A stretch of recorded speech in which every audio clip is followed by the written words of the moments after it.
You are listening to the Novel Writing Podcast, episode 120. Grab a cup, cozy up, and let's get to writing. Today's episode is about writing better relationships. Now, if that sounds weird because as writers, don't we want to be writing messed up relationships? Then stay with me. I was on a call recently with my coach where the topic was about relationships, specifically how he and his wife cultivate a better relationship between them and how those improvements affect their parenting, aka being better partners makes them better parents. And it reinforced to me that the way to write better marriages and relationships is not to impose idealistic standards that we get from reading romances, but to look to real life examples of good relationships to find out what actually works. The problem is that so many people have a hard time finding these examples in real life. Literature and on-screen stories are full of dysfunctional relationships, both parental and romantic, which tends to normalize how we perceive that dysfunction, when what we need more of is representation of healthy relationships, and sometimes portrayals of healthy healing from broken relationships. And that's why I'm talking about this today.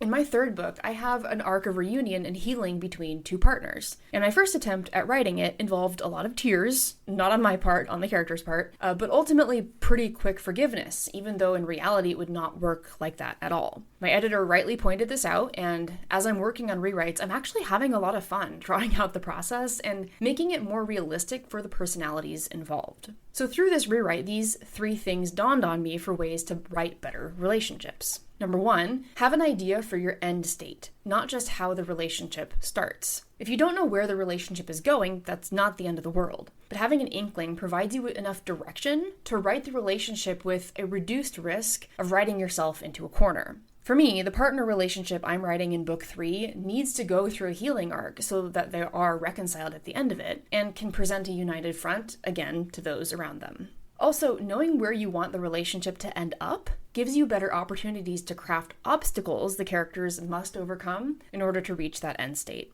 Number 2, find examples of real-world relationships that mirror or contrast what you're looking to convey in your story. Sometimes there are impossibly cute fairy tale type relationships that exist in the real world. My parents were one of them. They met and were engaged within 3 weeks, married a year later, and were solidly together until my dad passed after 37 years together. Theirs was the real-life love story, and also a really great example of a partnership that worked. While it depends on the type of story you're writing, having a real-life mirror or contrast to the relationship you're trying to correctly portray is one of the best research tools for a fictional relationship. We like to write idealized versions of romance and friendships, and while I'm not saying to not do that, I am aware of the draw and influence that those fictional representations can have on our expectations of people in the real world. Our imaginations are powerful and limitless, but let's feed them something real too. And number 3, don't sacrifice your characters' personalities to make the relationship fit what you want or expect it to be. I did this to one of my characters in book 3. I totally sacrificed her personality to make the quick fix happen, and it was a complete betrayal to that character. So when I had my review call with Haley, I was 100% on board with her suggested changes for that from the first time that it even came up, because the truth is that I didn't want to sacrifice her character, but I hadn't known how to not do that in the first draft.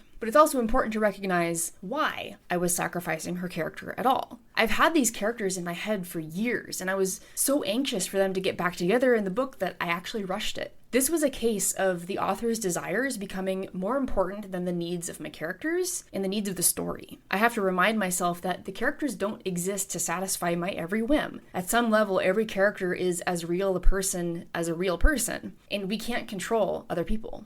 It's hard to control our characters sometimes, and when we do try to exert too much control, we end up where I ended up with this particular partner relationship, aka not working. Our characters can surprise us if we let them, and I have no shortage of being surprised by mine. This is by no means an exhaustive list on ways to write better relationships, but I do hope it's helpful to add to your assortment of writing tools. That's it for today's episode. Thanks for joining me, and remember, the first draft is supposed to be garbage. Thanks for listening to the Novel Writing Podcast. If you're ready to stop struggling and start finishing your novel, check out the 60-Day Novel Writing Challenge. It's a step-by-step program designed for solo writers to complete their first draft with clarity and focus. Visit the link in the description to learn more.